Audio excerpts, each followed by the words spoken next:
안녕하세요. 요셉 이야기를 좀 했었는데요.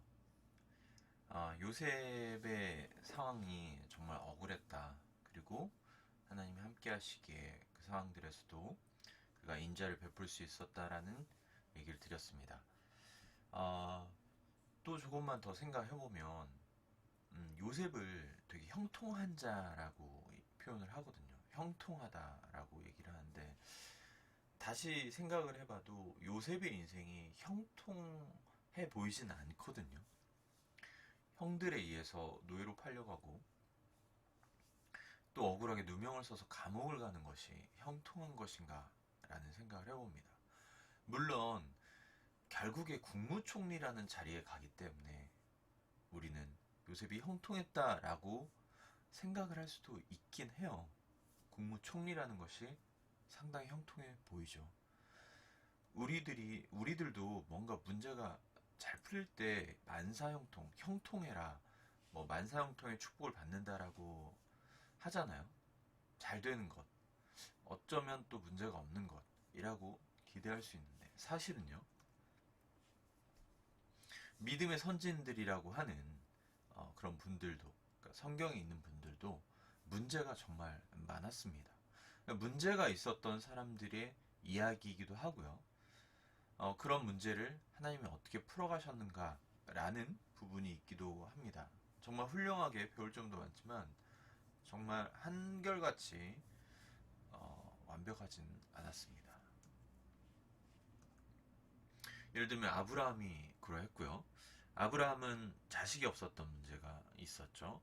그리고 믿음도 그렇게 좋진 않았습니다. 하나님을 만나서 점점 믿음이 커졌던 인물이고요. 이삭도 문제가 없진 않았죠. 야곱 또한 평생을 도망자 신세로 살게 되죠. 그리고 형에게 쫓김을 당하는 그러한 부분이 있었습니다. 요셉도 마찬가지죠. 다윗도 그러했습니다. 다윗도 사울이라는 왕에게 쫓기는 도망자 신세가 있었어요. 문제가 없었다라는 것이 아닙니다. 성경 인물들이 문제가 상당히 많았어요. 문제. 우리를 둘러싸고 있는 문제. 우리도 문제가 많죠. 그러니까 인생은 문제가 문제죠. 항상 문제 있고 문제가 없는 인생은 없습니다. 어떻게 보면 문제가 없기를 바라는 기도 자체가 모순이에요. 문제는 항상 있어요. 어느 순간 누구에게나 언제든 그 문제를 어떻게 풀어가냐의 문제인 거죠. 문제라는 단어가 맞네요. 자, 다시 요셉 이야기로 잠깐 보면은 요셉은 이렇게 노예로 팔려가는 문제가 있었죠. 인생의 가장 큰 문제였는데요. 그 문제를 어떻게 풀어가나 보면은 이것이 창세기 39장의 3절이고 그 주인이, 그러니까 그 노예로 팔려간 요셉의 집 주인이 여호와께서 그와 함께 하심을 보며 또 여호와께서 그의 범사에 형통케 하심을 보았더라. 분명히 요셉은 노예로 팔려갔고 노예 생활을 하고 있습니다. 문제예요. 우리 입장에서는 국무총리가 아니에요. 그러니까 국무총리가 되기를 바라고 국무총리 부분에서 우리가 은혜를 많이 받지만 사실은 요셉은 이때도 형통이라는 단어를 쓰고 있습니다. 형통. 노예 자체가 형통이 아닌데 이미 난 노예인데 어떻게 형통이라는 말을 하나 싶지만 분명히 요셉이 아니라 요셉을 바라보고 있는 주인마저도 그와 하나님께서 함께 하심을 보았다라고 하고 그의 범사에 형통케 하심을 보았더라. 다 보았더라요. 보았더라. 느낄 수 있다는 거죠. 그의 상황과 처지의 문제가 아니라 하나님이 함께 하시면 그 상황이 어떤 상황인지 상관없이 형통케 되는 거예요. 그래서 그 주인이 요셉을 너무 좋아하고 요셉에게 모든 일을 맡기게 되는 거죠. 형통이 문제가 없다가 아니라 문제 속에서도 분명히 하나님이 함께 하실 때 형통케 됨을 알 수가 있습니다. 여기서 중요한 단서는 하나님이 함께 하셨다는 거죠. 전옥은 여기서 의 전옥은 그 간수장을 말합니다. 간수장.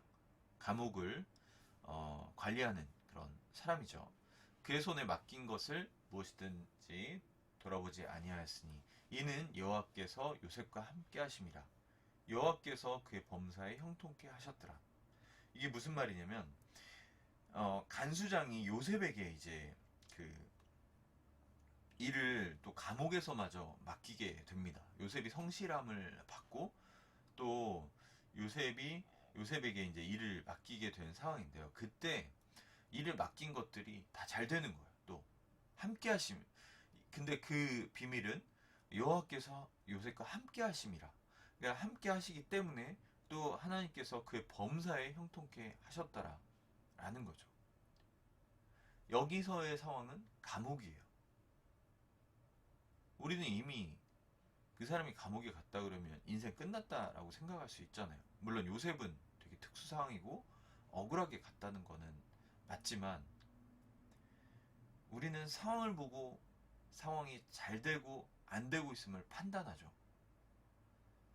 그 상황이 뭐 어떤 명예로운 자리에 가고 또는 좋은 회사에 가고 좋은 위치에 가고 뭐 그러면 그가 잘 됐다라고 표현을 하고 그가 뭔가 잘 안 되고 일이 잘 안 되고 있으면 그가 안 됐다라고 표현을 하는데요. 분명히 요셉은 감옥에 가 있는 상황입니다. 그러나 그 감옥에서마저도 요셉에게 일이 맡겨졌을 때 잘 되는 거예요.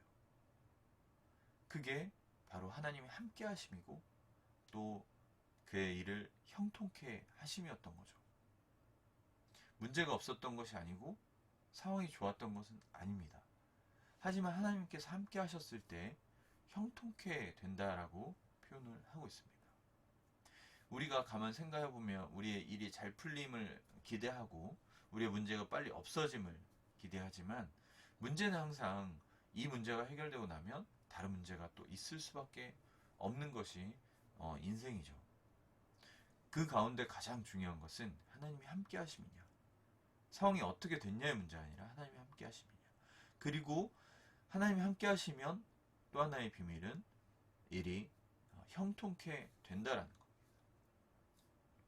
우리가 오늘 가운데도 지금 주어지는 숙제들, 문제들 많지만 그 문제가 빨리 없어지기를 또 기대하고 바라지만 더 먼저 선행돼야 될 것은 하나님이 함께 하신가가 가장 중요한 것 같습니다. 요셉이 노예로 있을 때, 감옥으로 있을 때 형통이란 단어를 계속 쓰고 있습니다. 그것은 바로 하나님이 함께 하셨기 때문이고요. 형통의 축복을 받은 자, 그 인생이 그렇게 순탄치만은 않았습니다. 하지만 분명한 것은 요셉은 형통한 자입니다. 하나님이 함께 하셨기 때문입니다. 지금 나의 문제를 놓고 풀어지기를 기도할 때, 노력할 때 하나님이 먼저 함께 하시는지를 그리고 하나님이 함께 해달라고 바라는 것이 우리 요셉의 이야기를 통해서 배울 수 있는 점인 것 같습니다.